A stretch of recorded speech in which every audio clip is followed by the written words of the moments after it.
Matt, welcome back.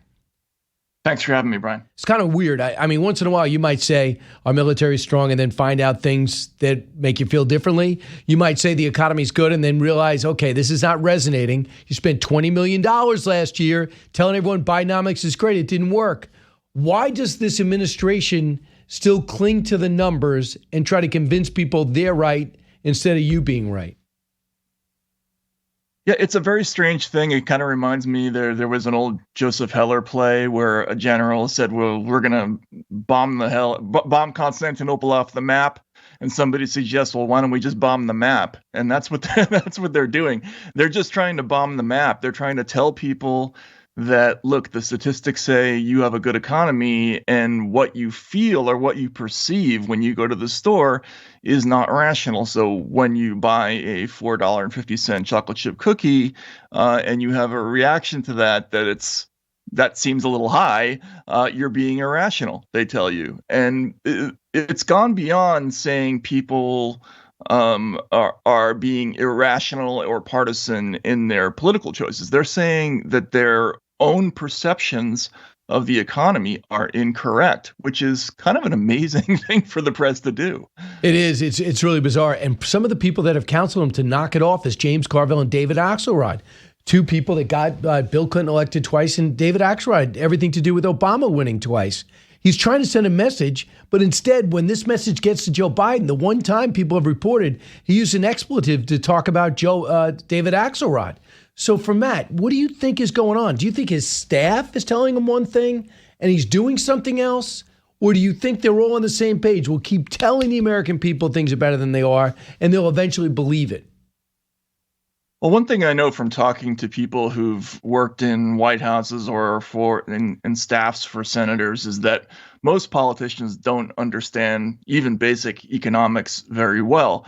So it's entirely possible that Joe Biden may not realize that when the Fed adds $5.5 trillion to its balance sheet, that this will inevitably have an inflationary effect on the economy, and that when his aides tell him that by telling retailers to lower prices, he's fixed the problem, and that he doesn't understand that the public is looking at 20 years of policies that are clearly inflationary, and they're dealing with trying to pay the bills, and it's different for them. I just think that most politicians they're not really in touch with what ordinary people are going through. Right. You would just think that there might be consultants that want to earn their money and could tell people, we got to change this message. We got to give people an idea what's going on.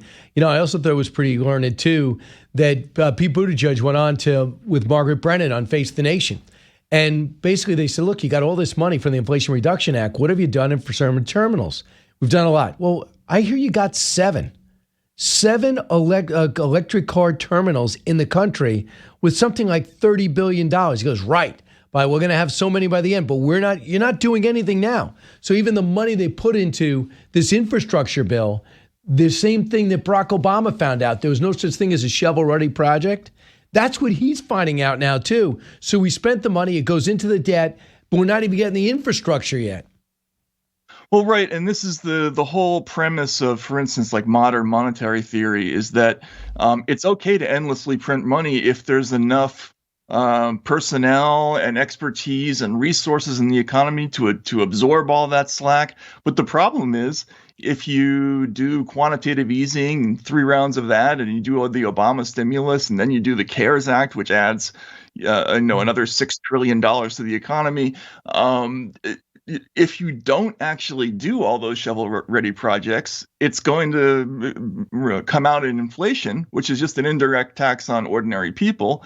And I think they may not realize that that's actually what's happening, because these folks live in little archipelagos of wealth in Georgetown and the Hamptons, and they don't know what ordinary people are dealing with. Not like you guys in New Jersey who do know where they're ordinary people exactly.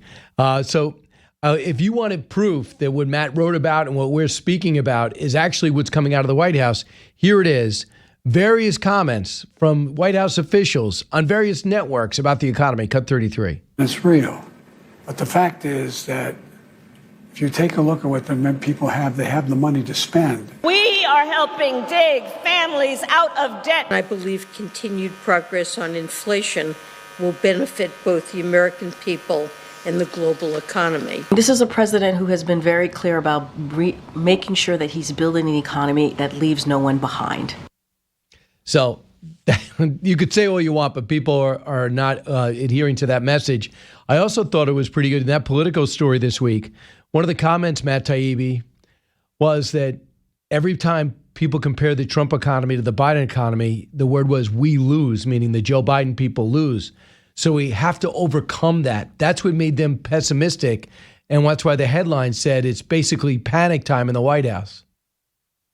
Yeah, and I think that comes out in a variety of ways. The increasing frustration with the questions about inflation, the bizarre stunt with sending Robert De Niro to the trial the other day. But how do you view that, by the way? I mean, I thought that was a crazy move because it after denying for so long that the trial was political, you send a campaign person to basically create a commercial outside of a courthouse. It doesn't make it sound depoliticized. But this economic question, look, I first ran into this in 2009 when I heard that people in Treasury had to hear from retailers that people didn't have money to spend after the crash heading into the holiday season because they just didn't know anybody who had real economic problems. And this is something that, in addition to the basic lack of knowledge about economics, has been a persistent problem with politics in this country for a while now. And I think this administration is particularly bad on that front.